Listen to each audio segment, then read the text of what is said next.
सबको जय यीशु। मरिय भक्ति के इस नई एपिसोड में आप सभी का हार्दिक स्वागत है। संत योहन के सुसमाचार के 15वां अध्याय में लिखते हैं, हम सभी का खुशी का स्रोत, आनंद का स्रोत यीशु मसीह में होना चाहिए।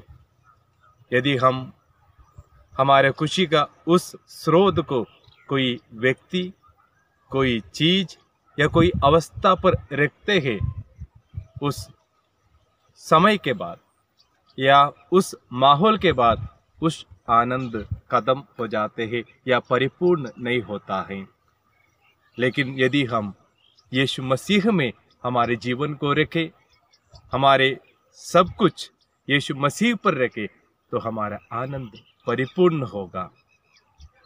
जी हाँ मेरे प्रिय क्रिस्तु विश्वासियों, हम मरिय भक्ति के बारे में मनचिंतन करके आ रहे हैं और आज कैसे माता मरियम ईश्वर पर, ईश्वरीय योजना पर भरोसा रखकर अपने जीवन को आनंदमय बनाया या आनंद में परिपूर्ण बनाया, उसी बात पर हम मनचिंतन करेंगे।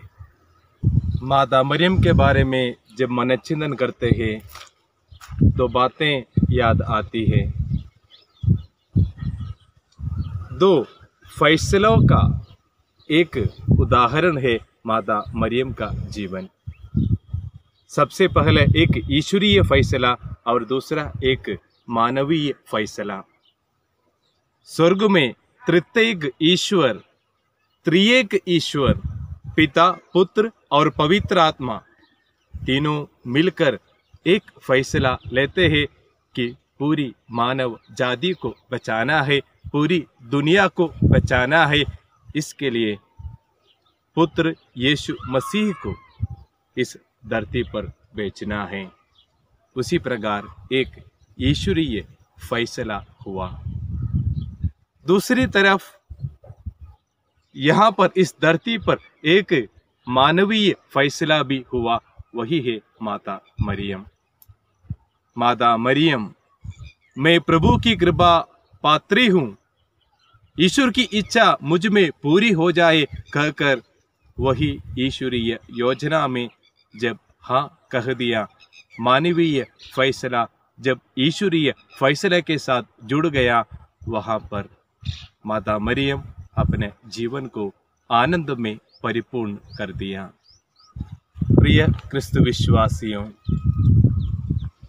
जैसे माता मरियम ने ईश्वरीय फैसला और मानवीय फैसला के बीच में कोई भी फासला नहीं रखा, कोई भी अंतर नहीं रखा, जीवन के अंत तक ईश्वर के समक्ष जो फैसला लिया था उसी पर निडर रहकर, सही मार्ग पर चलकर अपने जीवन को पूरा किया।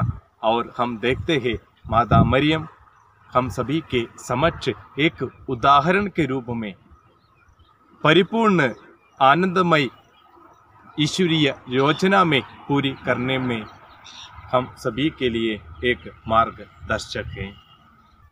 प्रिय मित्रों, मैं और आप हमारे प्रत्येक जीवन में एक एक बुलाहट को स्वीकार किया है।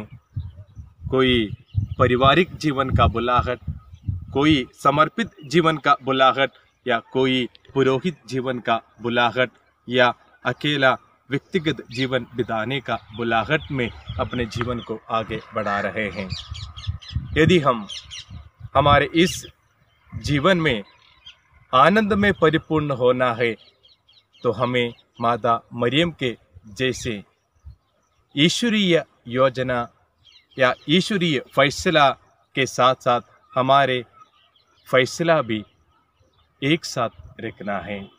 जीवन के अंत तक यदि हम इन दोनों के बीच में यदि कोई अंतर, यदि कोई फासला नहीं बना पाए तो हमारा जीवन भी आनंदमय होगा। कोई भी अवस्था में, दुख में, संकट में या कोई भी व्यक्ति के द्वारा हम ईश्वरीय आनंद से वंचित नहीं रहेंगे और हम निडर होकर विश्वास के साथ माता मरियम के जैसे हमारे जीवन को आगे बढ़ा सकते हैं। इसी प्रकार हम सभी अपना जीवन को मरिया भक्ति में जोड़कर माँ मरियम के बांधी अपने जीवन को आगे रखने के लिए कोशिश करेंगे। पुनः हम एक बार मरिया भक्ति के बारे में कुछ और मनचिंतन के साथ फिर आएंगे। तब तक सभी को जय यीशु।